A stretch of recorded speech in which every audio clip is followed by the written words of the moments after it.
Indian army chief की बात हुई है बांग्लादेश के आर्मी चीफ वकरुज़्ज़मान के साथ एंड एक वार्निंग भी गई होगी। बीएसएफ ने बॉर्डर पर इनका इलाज शुरू कर दिया है। 2 आतंकी भारत में घुस रहे थे, सेना ने उन्हें 72 गुरों के पास पहुंचा दिया है। तो भाइयों, ऑपरेशन बांग्लादेश अब आरंभ हो गया है। उधर से काउंटर ये आ रहा है कि अच्छा ठीक है, तो हम तो बांग्लादेश को 2 टुकड़े कर देंगे। हिंदुओं के खिलाफ भी तशद्दुद के वाकयात सामने आ रहे हैं। बांग्लादेश को आर्मी के हवाले कर दिया गया। ये बिल्कुल वैसी सूरत हाल है जब शेख हसीना की गवर्नमेंट का तख्ता पलट हुआ था। हम ये भी देखते हैं कि बांग्लादेश के हालात जो हैं वो मोहम्मद यूनुस साहब के आने के बाद खराब से खराबतर होते चले जा रहे हैं। पर भारत ने एक बड़ा एक्शन ले लिया है। वीजा केंद्र अनिश्चितकाल तक के लिए बंद कर दिए गए हैं। और जो मेडिकल फैसिलिटीज बांग्लादेशी इंडिया में लेते थे, अब तो या तो वो बहुत कम होगी। मतलब 7 जो आप सिस्टर्स कहते हैं वो 7 रियासतें हैं, 7 स्टेट्स हैं।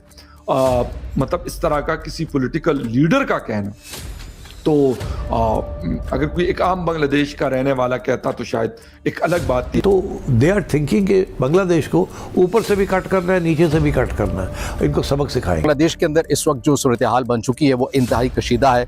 हालात बेकाबू हो चुके हैं और वहाँ का जो एक अबूरी सेटअप है उसके हाथ से भी हालात जो है वो आपको निकलते हुए नजर आते हैं। तो बांग्लादेश के हालात क्यों संभलने नहीं पा रहे? there has been a phone call between the Indian Army Chief and the Bangladesh Army Chief कि 48 आवर्स से ऐसा कुछ का अल्टीमेटम दिया गया है 2 दिन का, ताकि वो चिकन नेक जो है वो बिल्कुल खुल जाए और वो इंडिया का हिस्सा बन जाए। दूसरा ये है कि नीचे जहाँ म्यांमार के साथ जो बॉर्डर है वहाँ भी काटे। अगर एक ऐसा मुल्क जो खुद को आज़ाद कहता है, अगर मुस्लिम आज़ाद है तो फिर हिंदू आज़ाद क्यों नहीं है? गलती जो है वो KPK में दोहरा रहे हैं, वही गलती हम इस वक्त कह लीजिए कि बलूचिस्तान में दोहरा रहे हैं। तो अब आप देखिएगा कि India will start promoting this philosophy और प्रेशर ऑन बांग्लादेश। दीपू चंद्र दास का नाम जो है इस वक्त बहुत ज़्यादा हाईलाइट हो रहा है, जिसके ऊपर सोशल मीडिया पर बात हो रही है।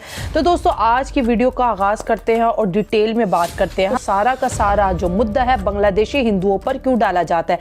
क्या ये कोई साजिश के तहत हो रहा है या कोई तीसरी ऐसी कोई शख्सियत या कोई ऐसी पार्टी मौजूद है जो इन तमाम सिचुएशन से या ऐसे हालात क्रिएट करके कुछ अपना फ़ायदा हासिल करना चाहती है?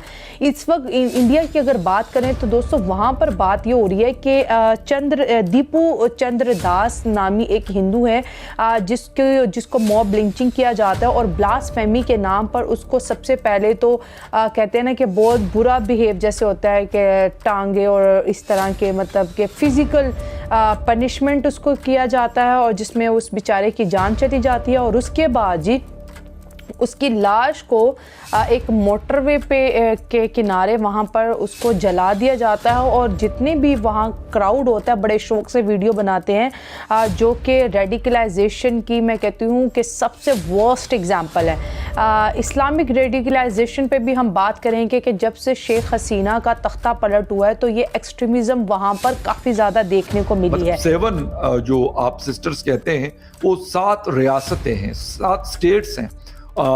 मतलब इस तरह का किसी पॉलिटिकल लीडर का कहना तो अगर कोई एक आम बांग्लादेश का रहने वाला कहता तो शायद एक अलग बात थी, लेकिन अगर कोई पॉलिटिकल लीडर कहता है तो गालिबन मेरे ख्याल में इंडिया के लिए बड़ा कंसर्न है। अच्छा, इसके साथ साथ एक चीज़ जिस पे बात करना चाहूँगा वो है हिंदू कम्युनिटी जो बांग्लादेश में है, उनके साथ जो जुल्म हो रहा है।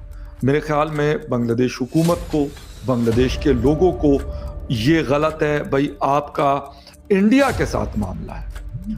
हिंदू एक शख्स अगर उसका रिलीजन हिंदुइज्म है तो इसका ये मतलब कतन नहीं है कि आप उसको मतलब जोड़ दें इंडियन हुकूमत की किसी पॉलिसी के साथ। अगर वो इंडिया में रहने वाला शख्स है तब भी आप नहीं जोड़ सकते।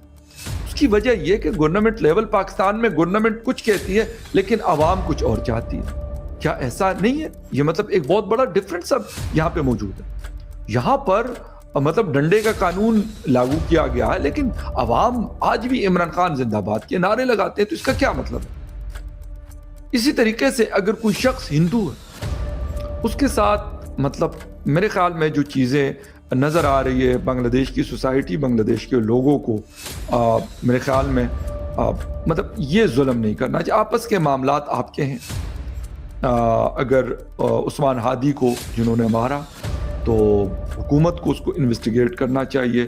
इंडिया का नाम ले रहे तो इसका क्या मतलब? अगर आप इंडिया के ऊपर ये इल्ज़ाम लगाते हैं फॉर एग्जाम्पल तो इसका एक मतलब जो हिंदू रिलीजन को फॉलो करने वाला कोई भी शख्स है उससे उसका क्या ताल्लुक है कि मतलब आप जाकर मतलब एक बेचारे निहत्ते शख्स के ऊपर, किसी निहत्ते फैमिली के ऊपर आप अपना गुस्सा निकालते हैं, उसकी जान लेते हैं, उसके उसके घर बार कारोबार को नुकसान पहुंचाते हैं, तबाह बर्बाद करते हैं, आप जला देते हैं। मेरे ख्याल में ये चीज़ें कहीं पे भी एक्सेप्टेबल नहीं है। इन चीज़ों को साइड पे रखकर भाई आप जाने, मैडम शेख हसीना जाने, नरेंद्र मोदी साहब जाने, डॉक्टर यूनुस साहब जाने, लेकिन एक आम जो शख्स है उसके साथ ये जुल्म, ये ज़्यादती मेरे ख्याल में किसी भी सूरत उसको न जस्टिफाई किया जा सकता और ना डिफेंड किया जा सकता, ना डिफेंड करने की ज़रूरत है, बल्कि इसके लिए मेरे ख्याल में अपने लोगों को सख्ती करनी चाहिए कि भाई आप मतलब ठीक है आप एहतजाज कर रहे हैं, पहले भी आपने एहतजाज किया, लेकिन इस एहतजाज का मतलब ये नहीं है कि आप किसी निहत्ते शख्स को उसके किसी रिलीजन की बेस पर आप उसकी जान लेते हैं। तो ये सारी चीज़ें इस वक्त देखने की ज़रूरत है, लेकिन मामलात काफ़ी गर्म है। इंडियन आर्मी चीफ की बात हुई है बांग्लादेश के आर्मी चीफ वकरुज़्ज़मान के साथ, एंड वेयर कोर्स यहाँ से कंसर्न तो गया होगा बड़ा क्लियरली, एंड एक वार्निंग भी गई होगी, क्योंकि उसके बाद वहां से जो स्टेटमेंट आया है कि भैया we will do everything possible to protect Indian assets, तो एक that is very very clear. Third, the जो ये पूरा ये लोग करने वाले थे, they were supposed to basically take this up to Sunday Monday, जहां पर ये they wanted to drag Usman Hadi का फ्यूनरल, थोड़ा सा वहां पर फर्वर क्रिएट करना था। इतनी जल्दी क्यों खत्म कर दिया इन लोगों ने? इसको तो बॉडी को स्टेट में रखने वाले थे, सब कुछ करने वाले थे। They wanted to do everything possible to right this. Why did they finish it so fast? Let's find out. जी, आपने बिल्कुल सही कहा कि एक there has been a phone call between the Indian army chief and the Bangladesh army chief, तो जिसमें बांग्लादेश के जितने सारे यूट्यूबर्स है, चैनल्स है, वो जो क्लेम कर रहा है कि 48 आवर्स से ऐसा कुछ का अल्टीमेटम दिया गया है 2 दिन का, और बोला गया कि इंडियन एसेट्स को अगर फिर से कुछ हुआ तो India will do whatever is necessary. और उस हद तक, उस लेवल तक आप देखेंगे मूवमेंट शुरू हुआ है शायद बॉर्डर्स में, whatever we can come to know from open sources. तो काफी कुछ चल रहा है, और बांग्लादेश में there is a certain amount of जो थोड़ा सा रैशनल है, मतलब ये पागल लोग की तरह नहीं है, जो रैशनल है थोड़ा सा, वो थोड़ा सा कंसर्न्ड है कि आई मीन कुछ लोग हैं जो प्रोवोक कर रहा है कि एक जंग हो जाए। जंग तो नहीं, मतलब जंग क्या होगा, मतलब ऐसा करो तो कि इंडिया कुछ कर दे। अगर आपको वीडियो पसंद आए तो चैनल को सब्सक्राइब करें और बेल आइकन को जरूर दबाएं ताकि आपको ऐसे ही लेटेस्ट वीडियो की नोटिफिकेशन मिलती रहे। Thank you for watching. मैं हूं विवेक, मिलते हैं नेक्स्ट वीडियो में। Stay updated and stay safe.